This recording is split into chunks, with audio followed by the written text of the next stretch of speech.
BET, this is a form of gentrification, what's going on right now. Right. So I don't know if y'all really want to ask me about this shit right here, right? So BET came up as a community station for Black people, right? The urban culture. And our man, what is Bob Johnson, took the check. He sold it, first Black billionaire, whatever the case may be. He sold it. He sold it to Viacom and Paramount, MTV and them, VH1 and them. Little by little over the years, quietly, they've been firing a lot of people behind the scenes in BET, and everybody who has something to say, they've been firing them and this and this and that. And I know because I've been working on the BET Hip Hop Awards for 3 years. Shit was like the budget, not for me, but the budget just getting chopped and chopped and chopped. And last year, I debuted my single with Khaled in the VMAs, and Katy Perry's still flying through the air in the VMAs. They still blowing out of the cannons. They still flying in the air. They still got all the tricks. They still got the budgets. They got the shit, you know. And so I think in the entertainment world, I don't think I know this was like a form of gentrification. They kept underfunding them, and you ain't got no money to be creative. That's why you was watching the Ratchet Awards and all that. They ain't had no bread. Last year we shot the last joint, and they have bread for what they want to have bread for. I'm so honored for the opportunity, Connie Orlando and the whole crew to let me host. That was one of the biggest things I ever wanted to do in my life. You know, I look up, if I never told you, I look up to a Steve Harvey. So Steve Harvey's my guy at media that I want to be like. And so, you know, that made me feel like I was Steve Harvey of hip hop and trying to keep it consistent. But I saw what they did to him. They just stopped the budgets. They started firing. I almost said arrested. They started firing a bunch of people who brought a lot to the table. And now we're left with, guess what? This ain't working. But nothing without no money, no promotions, no staff, no nothing works. It just don't work. You might as well have called it the Independent Awards. BET. Good morning. Good morning. It is Friday, and there's no better word to be spoken than it's Friday. Welcome to another edition of Let It Be Known. Peace and love, everybody. I'm Niele Anderson, and of course, we have the headlines for you. We will be talking about what award shows have been canceled over at BET a little bit later in the show. Plus, we have news on Spike Lee, Salt and Pepper, and we'll tell you what Superman and ICE agents have in common. So lots to talk about this morning, Stacy. Yeah, a couple quick things. Happy Swag T-shirt day. RNG is rocking UAPB tonight. He says he must tackle why do HBCUs need former players who never thought about playing at an HBCU to save HBCUs. And yes, he's talking about Cam Newton. Are you rocking anything today, Niele? You know it's Swag Friday.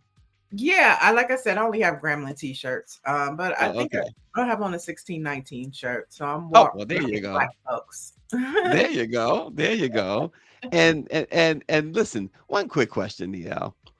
If the foundational Black Americans have canceled Karen Bass and canceled Fat Joe, why haven't they canceled Donald Trump?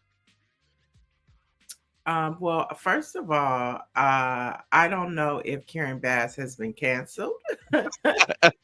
Fat Joe probably needs to be canceled, but he's still there. I love Jadakiss, but Fat Joe, a whole nother story. Later. And then, you know, Donald Trump, because white supremacy reigns and they have the power. That's why. That's what I'm saying. Why haven't they canceled Donald Trump if they canceled all these Black folks? Because white supremacy reigns. Okay. So that's gotcha. why they can't cancel him, because white supremacy runs this country. Okay. All right. I was just curious. That's all. But hey, let's get into it. A former January 6th defendant who called Capitol Police Nazis and traitors and urged others to kill them Well, he's got a new job working for the U.S. Department of Justice. That's right. Federico Freddie Klein didn't just join the mob. He violently fought police and tried to overthrow the government he once served under Trump. Now, this convicted insurrectionist or thug, as we said yesterday, is drawing a government paycheck from the very department responsible for prosecuting the attack on democracy. Folks, this is an oversight. It's a terrifying sign of how deep extremism has been allowed to crawl into the system. And so here we are. These are the folks who are becoming law enforcement, becoming in charge, Nia. Well, I mean, I think he's not the first, and he's definitely not going to be the Not the last. last. Oh God! But you see the deterioration. This is why when we had our special guest yesterday, Rep Jones, this is why she's fighting, right? Right, for sure. I mean, on many levels, she's fighting on another level. As far as electeds are concerned, but as far as appointments are concerned, and who Donald Trump wants, he's getting everything he wants. I mean, I think they said over 30% of a lot of the people within his administration are from Fox News. So, I mean, he's just making up administration of Fox News pundits, January Sixers, Klansmen, conspiracy theorists, and billionaires. That's the makeup of Donald Trump's administration. Yeah. And folks, just staying on him for 1 second, he is no longer pretending. His racism is just so out in the open, and his efforts to rig the system are just as blatant. Now he's pushing for a new census that would ignore 235 years of U.S. history by excluding undocumented immigrants from the count. But it doesn't stop there. This guy, he wants to exclude you. Foundational Black Americans he wants to exclude. He wants to exclude Black and brown people, period. And it's not just unconstitutional. It's a direct attack on fair representation and a blatant attempt to steal House seats through redistricting. So now he's going to do a new census count. They ain't knocking on your door, whether you are American Indian, Native American, I should say, whether you are African American, foundational Black American, Latino. They're not knocking on you. They're not taking your count. And that all ties into what homegirls, Rep Jones, and the others are. One of the many things, as Niele said, they're fighting for and fighting against, I should say. This census count is about those seats. Well, it's actually the census count that he wants to do. He doesn't want to count undocumented immigrants. So it's not like American citizens like us. This census would be for, excluding undocumented immigrants, which is unconstitutional because it's the Constitution, and you can't just arbitrarily do a census because that's what you feel like. It's in the Constitution. It's in the fabric of what his ancestors wrote. And so it's just another way to curve the numbers. He tried to do it in his first administration. I remember in the first administration, he fired the head of the Census Bureau, and he did everything he could to block. He fired the people that come knock at our doors, the ground workers. He fired a lot of those people so that the census wouldn't be counted accurate in the first time he was in office. But this time around, he's doing it so that undocumented immigrants cannot be counted. He wants everybody to them because he feels like that is a huge number that is cutting into these congressional maps he wants to redraw. You are likely right, but I think that it goes deeper than that. I think this guy is so diabolical, and we keep seeing him, throwing rocks and hiding his hand. He doesn't want to count any minorities at all. I think that's because it's like the whole open borders thing and all that stuff is just a distraction. For this guy is robbing the government and the country blind, and using that whole immigration system, and that's how he got elected, using that as a decoy for what's really going on. And he had Project 2025 master, the author of Project 2025 at the White House yesterday, giving these fake jobs numbers because he fired the jobs person, and giving these fake numbers. But now this is the guy who said, "Oh, I don't know anything about Project 2025," and he had the guy who actually led the authoring of Project 2025, bringing numbers to the White House yesterday. And so this guy is definitely, this is not about undocumented immigrants. I can guarantee I think that. it's 100% about undocumented immigrants, because that's why they're picking them up on the corners, especially here in LA. I mean, it definitely has, it's about undocumented immigrants. It's about, I think it's a, no, go ahead. I'm sorry. No. That's all I'm saying. I just think it's deeper than that. I think it's more immigrants. I mean, they have meetings about it every day. Yeah, and as you know, you may have known or noticed that the deportations and even the arrests have been down 20% from the last month, and then last month they were down 15 or something percent from the previous month. These guys are doing other things. They are using that as cover, is what I believe anyway.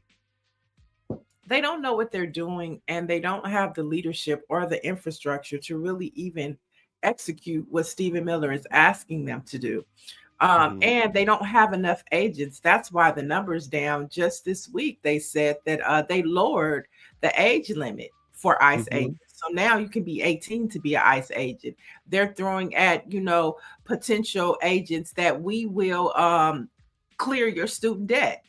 Now they want, you know what I'm saying? So they don't have enough workers to execute a plan, and when they do execute a plan, it fumbles. I mean, look at what's happening to Alligator Alcatraz. There's conversations now that it may have to be shut down. They don't know what they're doing to even execute their plan. That's their problem. They have too many idiots around. They don't even know how to be 100% evil because they're too stupid and ignorant. Stephen Miller wanted $3,000 a day. He couldn't get it because he didn't have the infrastructure to get it. Right. They too stupid. They can't execute a plan. Oh gosh. Look, they fire federal workers, and then they're like, "Oh, we need them back. We need those researchers. We need those scientists. We need those weather people. Oh, well, maybe we shouldn't have fired all the people at FEMA. Oh, we need y'all to come back. Oh no, I'm good, boo. I got my retirement, and I'm getting this good unemployment, and I ain't got to deal with y'all crackers. I'm good." You have to deal with who? I said it, crackers. If you gonna call them illegal aliens, I can call you a cracker. No, but you used another word before. What was the word? Gosh, what's the word? There you go. You could be that. You could get that smoke too if they're gonna be illegal aliens. Austin says, "How do you really feel, Niele?" Like that. Like that. Oh gosh, Echowood, that kills me every single time. We Taco Nancy Moss says called him a taco. I forgot. Oh, okay. Yeah, he's a taco too. I remember Trump something. Put it in there so we could tell him what the acronym of taco means, because he a taco too. That's what the Wall Street guys named him, Taco. They gave him that name. The fellas on Wall Street, his friends. Dr. Jones said they've also been paying all those fired federal workers all this time up through the end of September. Talk about waste and fraud. Yeah. It goes back to what you said too, right? About not having a real plan, not knowing how to execute a plan.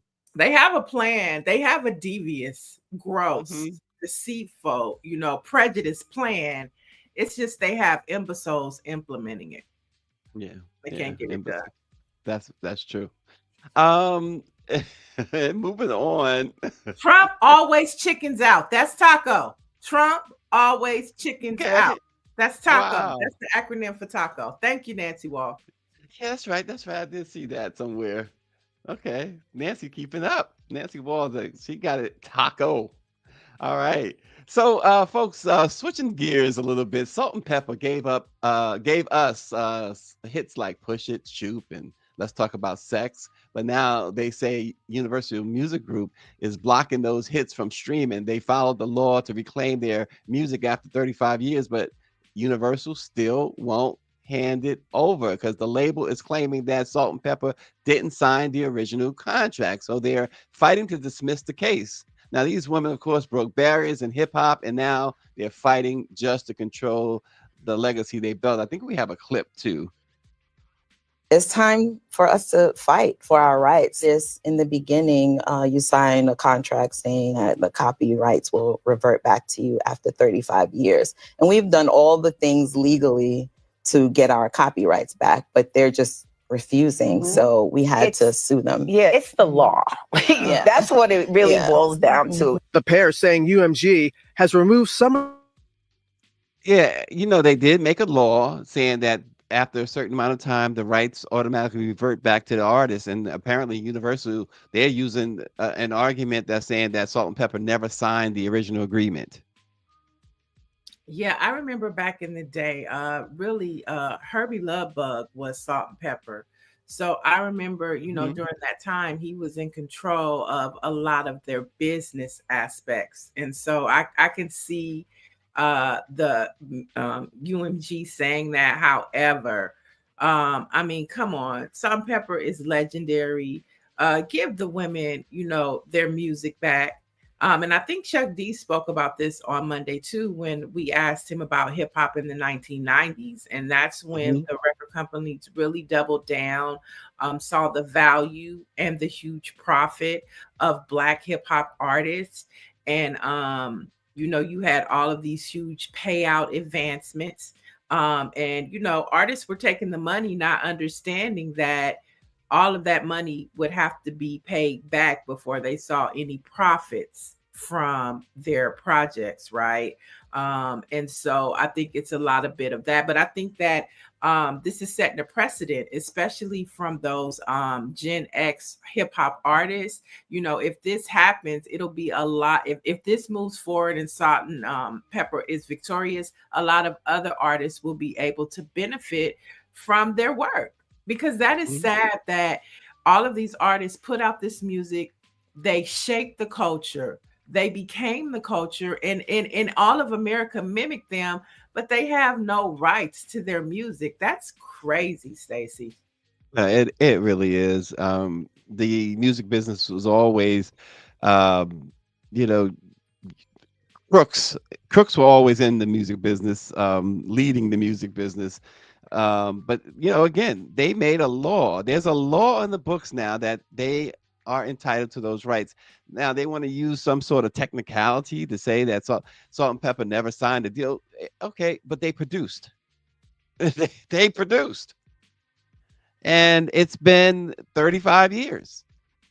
It reverts back to them. And so that's another part of the problem that America has, is this anybody can sue over anything, even if it's nonsensical, and I think that Universal is doing this because they just don't want to comply with what the law says. It's just that old school dirty music industry tactic. Or it's going to open up a Pandora's box, and you're going to see a lot of other artists from the late 80s and 90s doing the same thing that Salt and Pepper does. So this case will set a precedent.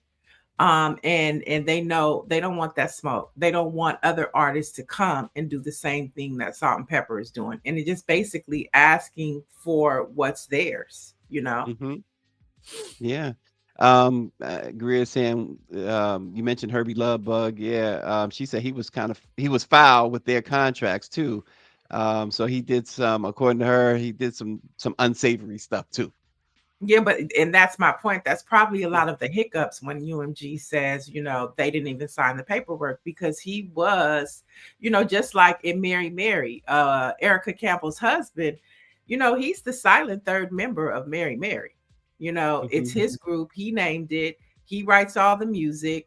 And this is another, situation. Thank God it's Erica Campbell's husband. You know what I mean? But this situation right here, and Herbie may have been messing with one of them at the time. But Salt and Pepper was really Herbie Lovebug, and these were the artists that he put out. That's why Spinderella was replaceable, because it was really his group.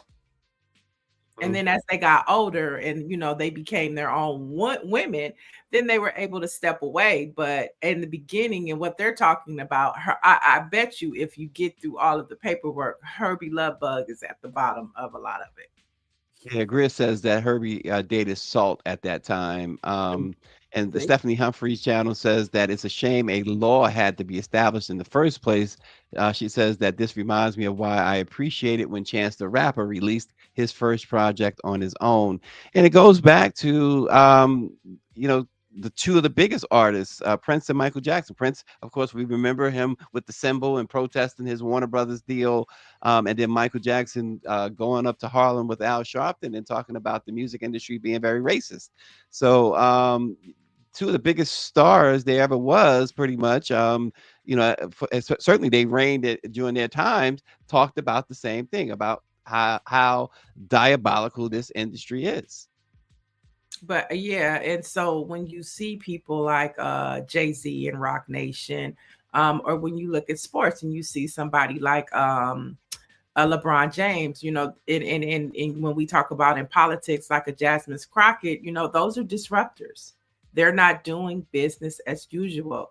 They understand their importance, they understand their value, and they've seen what the other generations have gone through, and they're doing things a little different. And so we need those disruptors. And that's what Salt and Pepper is basically doing for a predominantly male industry. If they win this case, it's going to be a lot of other Black hip hop male artists following their lead. Once again, women at the forefront. Hope so, right? You hope so that they will follow. If they win, it's going to open up the door. That's what I'm saying. If they win, it's going to open up the door. Just like yesterday, Rev Jones. If they stay, and don't go back for the quorum, just like Jasmine, it's like just thinking about women, Black women, 92% win the election. Women, Salt and Pepper at the forefront of breaking a barrier for hip hop artists. I mean, I'm just sorry, but happy Black Women's Day. Black Women's Day. All right. Well, speaking of Black women and celebrities, it's Friday, so we can kind of put the headlines aside a little bit and celebrate not the headlines, but the hemlines, from Rihanna glowing in Smurf blue to Megan Thee Stallion sprouting apple leaves like she's the new Eve. The Root noted that our best dressed Black celebrities have turned this summer into a fashion masterclass. Lotto, or however you say, Big Lotto, whatever, brought Chanel to Wimbledon. Tyler, the creator, served couture chaos with flair, and Doechii said, "Y'all can keep basic. I'm doing boots in bold." So let's give it up for Black style excellence, because when Black folks show up, they show out. So Niele, the point is, this summer the girls and guys didn't just dress, they devoured. Black fashion royalty showed up, showed out, and they left no crumbs. Nice. That's nice. Happy. I thought that was a nice little break from all of this. The Root did come up with this, and I applaud them. I know that's pretty much what they do. They look at style and fashion and stuff like that, but that was pretty cool. Yeah, definitely for the culture. I know, since we're talking about the culture, happy Black Women's Day to you, Stephanie Humphrey. We make up our own days and we celebrate each other no matter what.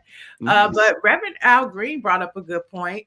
Clive Davis is responsible for the death of Sam Cooke. Any thoughts about that?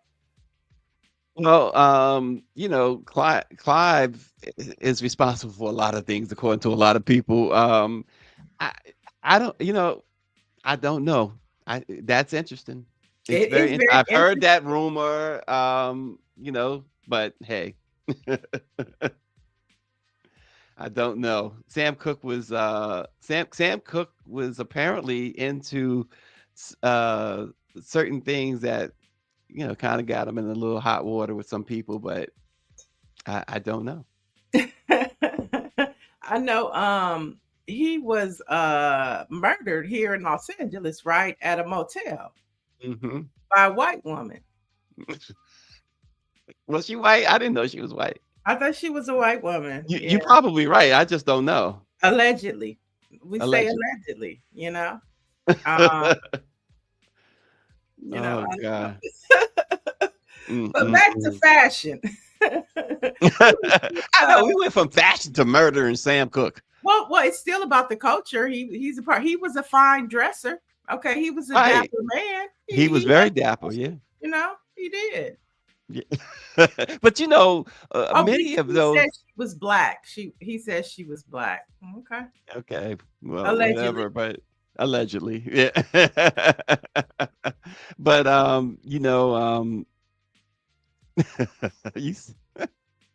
what? Go ahead, move on.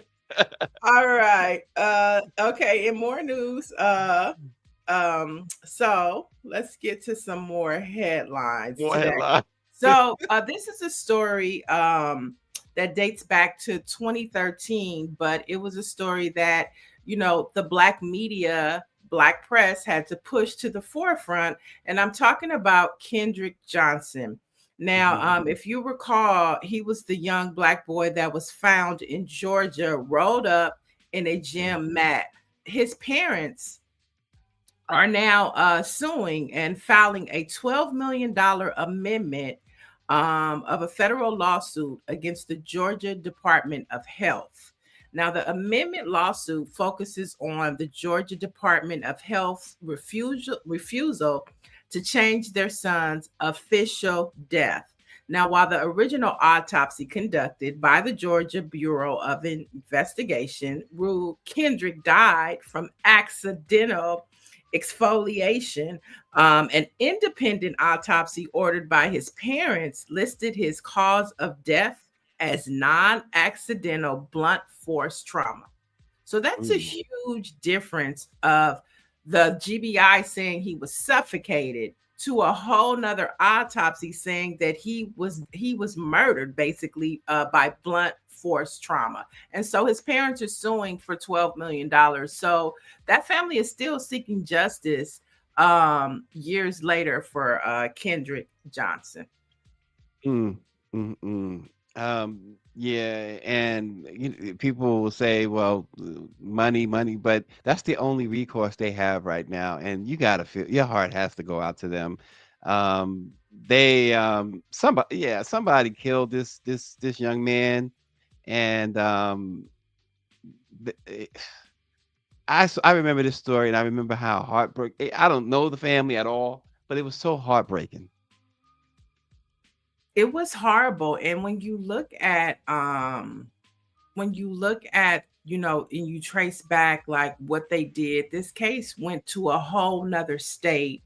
It had to do with another player who had the means of access and wealth. His parents were very important and influential, and in I think maybe a judge or somehow knew people within the GBI, and they found all this evidence, but they could never get any accountability for Kendrick. And so, like you say, sometimes this is all we have is finances. And exactly. Look at that.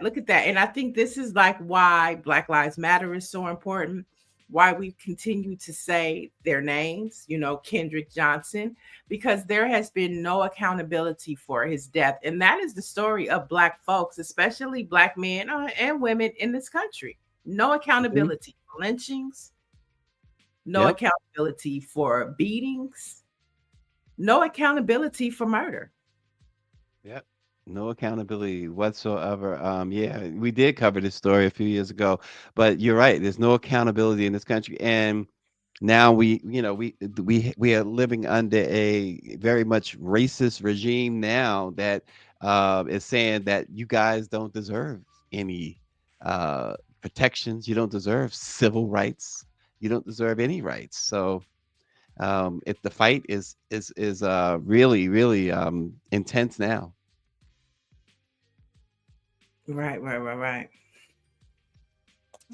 So we will continue to say Kendrick Johnson's name, and we will continue to report that story as it continues to develop.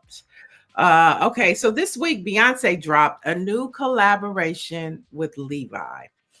The Beehive went crazy. We were like, "Oh, that's so cute," and other folks began to throw Beyonce into the American Eagle gene Sydney Sweeney controversy. And if you don't know, Sydney Sweeney is the white girl that's on American Eagle. Donald Trump even posted it saying that she's much prettier than Taylor Swift. She be, forever, for whatever reason, she's the poster girl for Mac. Okay. So Beyonce drops this Levi collaboration this week. And white folks start comparing the ad to Sweeney. And then Megyn Kelly decides to say Beyonce is artificial and fake. Okay. Now, what white women don't bleach her hair blonde? Do they really think that we believe they're all blondes? But that's neither here nor there. And then Piers Morgan entered the conversation claiming Beyonce is culturally appropriating Marilyn Monroe. Okay. And so all of this is happening because Beyonce decided to wear a blonde wig, maybe pay homage to, Marilyn Monroe, whatever it is. But come on now, culturally appropriating. That's what they do. You notice how they try to reverse everything, right? That's what they do. So that's Sweeney, and so now that's been the debate this week. Come on. So that's not embarrassing like that. Putting the next, oh who you pick? Well, we know who Big Cheese and Reverend Green is picking, but who y'all picking? Good night. I mean, do we? Do we even? Again, I'm not even a Beyonce fan, but do we even have to ask that question? I mean, give me a break. There's a woman and a child right there.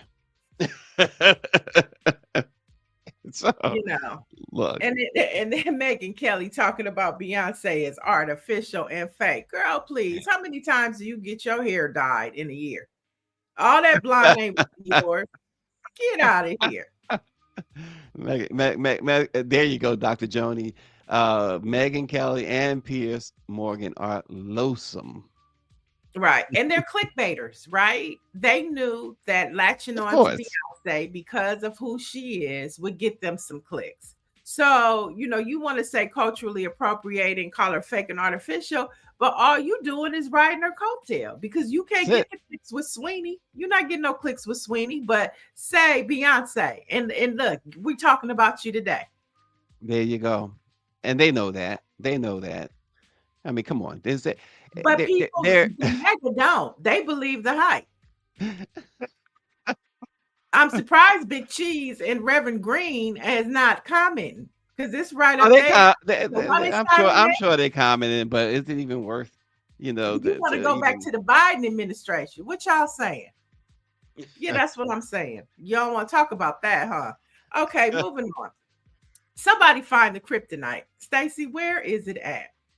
Former Superman actor Dean Cain announced he's preparing to be sworn in as an ICE agent to support the Klan. Now, I hope Greer gets a picture of him so we can show you what Superman we talk about because we know it's been many. So Cain, who is already a sworn deputy sheriff and reserve police officer, said hopefully a whole bunch of other former officers will step up and help protect this country. Mm-hmm. Well, go ahead. I'm sorry. You go ahead. Listen. Just like the whole Sydney Sweeney thing, these celebrities, they're let's not forget they are human too, right? So they're gonna show their true colors, and Trump has emboldened them to show, because this is not the first time that Dean Cain has done something to show his true racism. And so he's only showing his true card. uh, they're celebrities, so what? They're racist. He ain't the first and only racist celebrity out there, but he certainly is pushing this ICE thing. And yeah, that's where it's at right now. These folks have come out the closet, they've come off the mountaintops, they've come out of caves, trailer parks, and everywhere else, because this president has emboldened all of these races. And at the same time, you know you got the Tim Scotts of the world, who are celebrating uh you know stuff like the big ugly bill, celebrating stuff like ICE and things like that. um you're gonna have these. We got so many Stevens or Stephens from Django running around among us. It ain't funny. And we have them on, we often have them watching too on our program. I know. I think we should pay attention to, if we recall, about a month or so ago, that the Secretary of Homeland Security was meeting with production companies for a reality show about ICE. And so, for all we know, he could be one of the main characters. And that's why he wants to be an ICE agent, because now he's going to be a part of this production of this reality show that they are working on. So let's not forget that. Yeah. ICE agent, isn't that a perfect character for a ICE show? And I still say, Niele, and I get your point. You've made this point about there needs to be some sort of regulation of whatever with the border, with the immigration and stuff like that. I get that. But for those who are so adamant about these immigrants, I still posit this: what have they done to you? And I'm not saying you, Niele, I'm saying in general to people that has conjured up so much hatred that you don't care that these folks are being separated from their children and their families and put in concentration camps and stuff like that, allegedly because they entered the country illegally. They're not stealing your jobs. You bought that hook, line, and sinker from white supremacists that they were stealing black jobs and what. And then he comes out and tells you the other day that wasn't even it. He just made that up because he's like, that your back is gonna break and you're gonna die and all this stuff like that. So he lets you know that where he's coming from, but yet y'all still carrying his water. It's crazy. Immigrants have not hurt this country. Immigrants have not stolen your job. It's not that. I mean, I think it goes back to the story that you spoke about, the census. It's about the numbers. And white men, particularly of power, are afraid that they are, or don't want to accept that they're no longer the majority of this country. For whatever reason, it frightens them. They feel like it will diminish their power. And that's what this is all about, numbers. They want to decrease the black and brown, well, mostly brown numbers, because they've already, put us at a cap. We've been at 13% for a minute, right? They've broken up our families, put black men in prison. They've done medical experiments on black women, given us hysterectomies before we knew it. They programmed us to be like, I'm an independent black. All of these things, they've already done it to us. What they can't control or put a cap on right now is these brown people coming over the border. And it is frightening them. They're frightened by it. And so they're trying to curve that number. They want to keep the appearance that white people are the predominant number in this country. That's what it's all about. Yeah, that's maintaining white power. The minute that the minute that it becomes official to the world that white folks are no longer the majority in America, they feel like everything is blown, and that is what they're trying to control. Yep. Yep. You're 100% right. So I mean that's what we have to think about the redistricting. They're just trying to keep the power to keep the numbers. Yep. So Absolutely. that's where we are with that one in the Trump clan. In Project 2025. And on Monday, Stacy, I have news on a new project from the Heritage Foundation called Project Esther. And so we'll take a deep dive into that. That Project Esther started back at the end when Trump won by the Heritage Foundation. And it's a whole nother scenario like Project 2025, but it doubled down on specifics. And we'll talk more about that on Monday.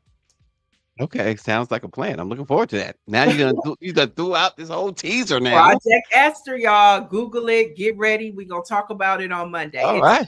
It's the amendment to Project 2025 out of the Trump plan. And it's circulating all through Congress. All the Republicans know about it, just like critical race theory. It's another one of those, and it is official. And where is the response? Where is the response? Where is the other side's Project 2026 or whatever? I have no idea. When I saw Project Esther, I'm like, Democrats need to get their shit together because these white folks, it's working like a freight train. Okay, they are together now. They, like I said, they don't have the most competent people. Most of them is dumb as rock. If they had some smart people in there, we would be in trouble. We would be more trouble now than we are today. Okay, that's a great point.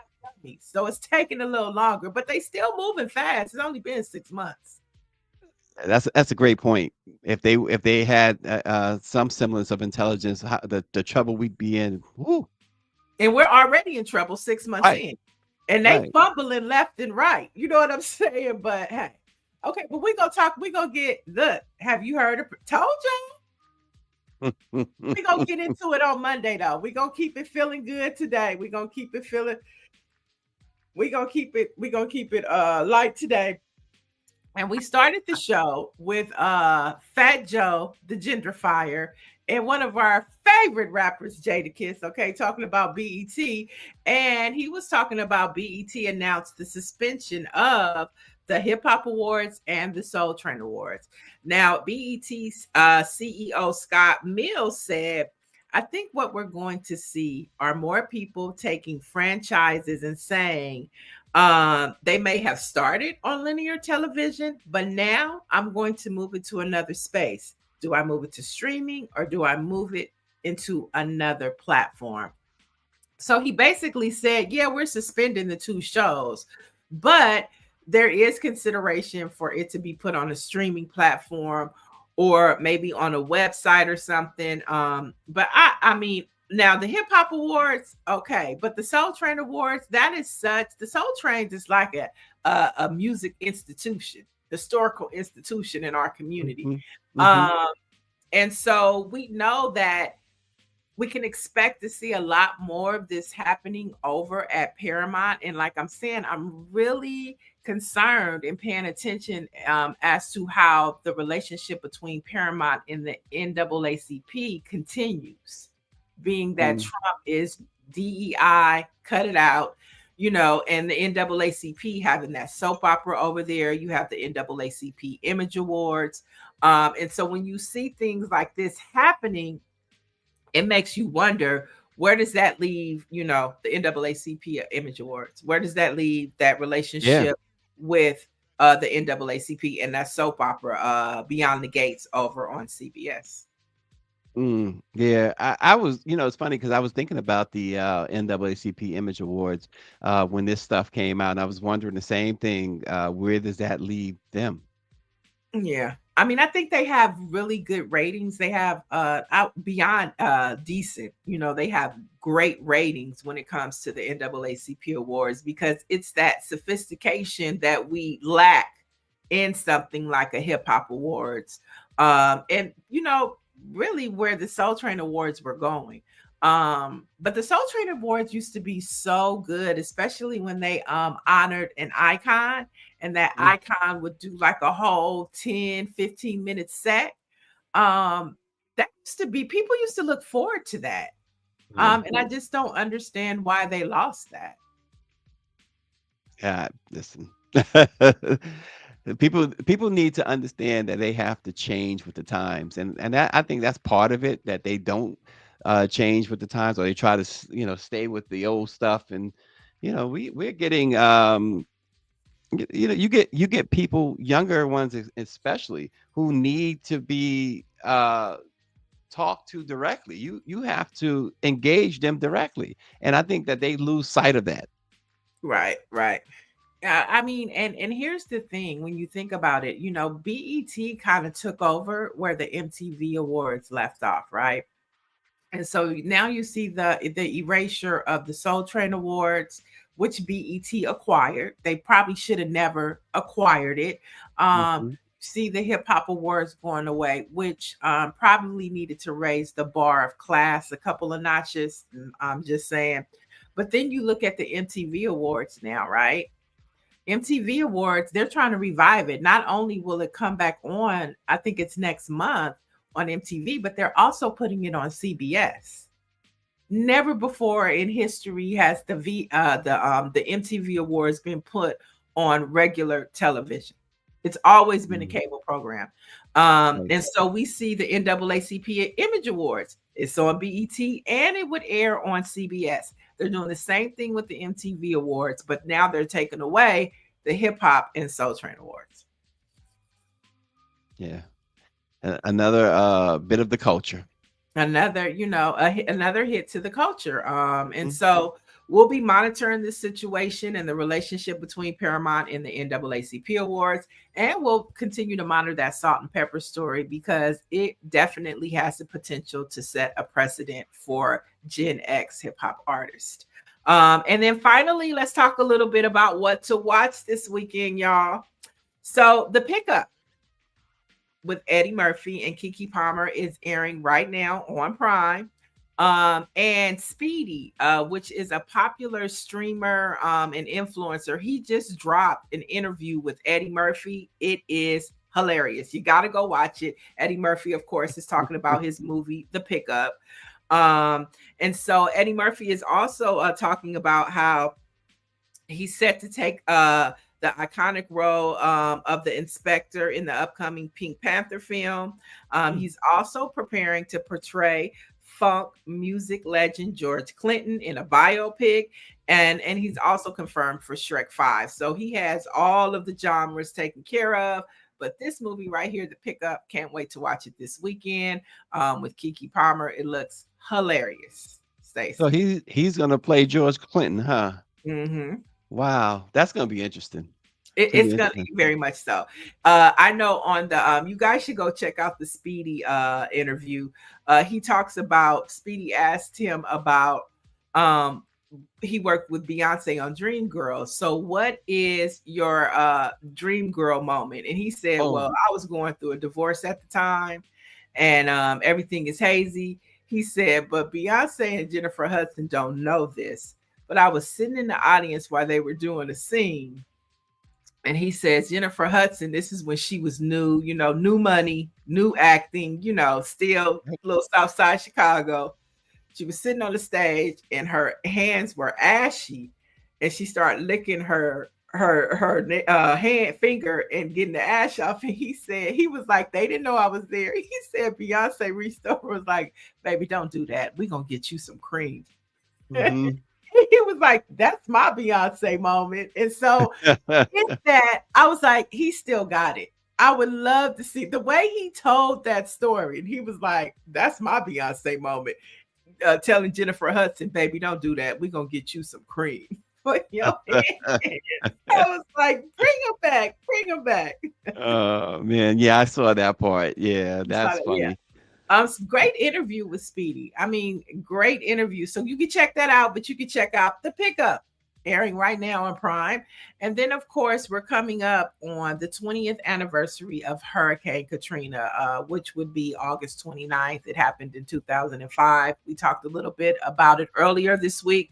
But Hurricane Katrina, which is produced by Ryan Coogler, Race Against Time, is airing right now on Hulu and Disney. And so, we can never forget that horrific time in our country. But it was also a time where Black America stood up. And as all these people were displaced across the country, it was the Black church and Black community that kind of held, our loved ones from New Orleans together. So that's airing on Hulu and Disney. Yeah, wow. Remember that like it was yesterday, and I'm sure RNG has a lot to say about that one too. And speaking of RNG, again, watch him tonight on YouTube. I believe it's 7 p.m. Eastern time. The SWAC RNG SWAC show, SWAC Sports. So check him out tonight. We have a Black fact on this date. Back in 1863, Andrew Johnson, who, while serving as the military governor of Tennessee, freed his own slaves, which led to a yearly observance, particularly in Tennessee and in Kentucky, called Emancipation Day. Of course, President Abraham Lincoln issued the Emancipation Proclamation on January 1st, 1863, as the nation approached the third year of the Civil War, but slavery still continued in numerous locations, including in Andrew Johnson's home state of Tennessee. Johnson, of course, would later become the 17th president of the United States. So on this date in 1863, Andrew Johnson decided to free his slaves. All right. And RNG said his SWAC sports show comes on at 7 p.m. Central Time. Central Time. Okay. So happy Black Women's Day. Happy Emancipation Day, y'all. happy. And on this day, August 6th, the year of 1986, Spike Lee's first feature film, She's Gotta Have It, premiered, marking a significant moment in Black cinema, opening doors like, you think of She's Gotta Have It. I mean, where would Tyler Perry be if there wasn't a She's Gotta Have It? Where would Brian Coogler be? Ava DuVernay, Issa Rae, if there wasn't a She's Gotta Have It? Yeah, and She's gotta have it. It's one of those movies, at least I think, where you don't really appreciate it at the time, but as time went on, you kind of got the why this was important. It may not have been the best, but you got the importance of it. Right. And even thinking of like him, that being the first, think about the lack of budget resources he had to put that movie together, because of cinema like this, you can have a Ryan Coogler budget like he had and do a deal like he did for Sinners, from, significant moments like this. And so, if I think it's on Tubi, if you want to go and celebrate, on the anniversary of She's Gotta Have It, you can go check it out and watch it. And of course, Spike Lee has a movie dropping, I believe it's next month, with Denzel Washington and A$AP Rocky, which of course will remind you about closer to the premiere. Spike Lee never really had the biggest of budgets. He's had some decent budgets but he's never had those huge, Martin Scorsese, Francis Ford Coppola type budgets. Right. And he's always made it work. And I don't think any of his movies ever lost money. And I remember he was on something, I can't remember which movie it was, but he talked about how he needed to get the budget to finish filming, and that he went to Magic Johnson and he went to Prince. And he was like, I'm not going to tell you how much money they gave me, but I can't remember what movie it was, but it was one of his significant films. And he said, maybe it was Do the Right Thing. It might've been Do the Right Thing. He said Malcolm X. Oh, it was Malcolm X. That's what it was. Malcolm X. It's Malcolm X. That movie wouldn't have been complete without the financial resources of Magic Johnson and Prince, to say the least. Wow. That's interesting. I didn't know that. Yeah, I think it was Malcolm X. It was one of his movies, but he told the story and they were like, well, how much did they give you? And he laughed and he said, Prince asked him to never reveal it. And he was like, I'm not saying it. Yeah. It's like, I mean, does it matter? The fact is that they did it, right? Well, how much is kind of irrelevant. I know it's sexy to have the numbers, but come on. But good for, and that's what it should be about. And shoot, we need all that today. Looking out for each other today. Well, Tyler Perry said that he helped Ryan Coogler craft his iconic deal for Sinners. And so, the circle continues. Yeah, Patricia Jackson says, when they realize who really has the power, God help us all. She's right. Well, I mean, Jesus is our help. I think he has the most power. What does Hezekiah Walker say? Jesus is my help, my help, my And there's help. her Friday song, y'all. There it goes. It had to come sometime. He said, also said Michael Jordan, Bill Cosby donated a lot of money to make the movie Malcolm X. Thank you, Orangey. Right. Yeah, see, that was a community collective project. Yeah. Like you said, he didn't have the financial resources, but the community pulled up, understood the significance of the film, and they contributed. Yeah, wow. Isn't that something? Our Black-owned newspaper of the day is the Florida Sentinel-Courier. In December 1945, C. Blythe Andrews reopened the doors of the Florida Sentinel newspaper at 1511 Central Avenue. The Sentinel has been serving the Tampa community for 70 plus years. It is the only African-American publication in Florida that prints twice weekly and owns all of its printing equipment. The Sentinel is distributed throughout the U.S. through subscriptions and has door-to-door and news rack sales in Hillsborough, Pasco, Polk, and Pinellas County. So our Black-owned newspaper of the day is the Florida Sentinel-Courier. All right. There's a Sentinel in every state I see. I know, right? I thought about that. Like the Sentinel is a common paper name. The Gazette is a common. Why is that? That's a good question. Well, Sentinel, I guess it has some sort of connotation about news, I guess. There was a movie right? called The Sentinel about this is a classic movie, so-called classic movie called The Sentinel.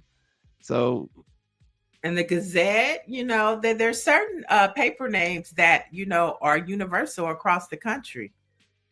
Maria says it's one of them black names like Aisha.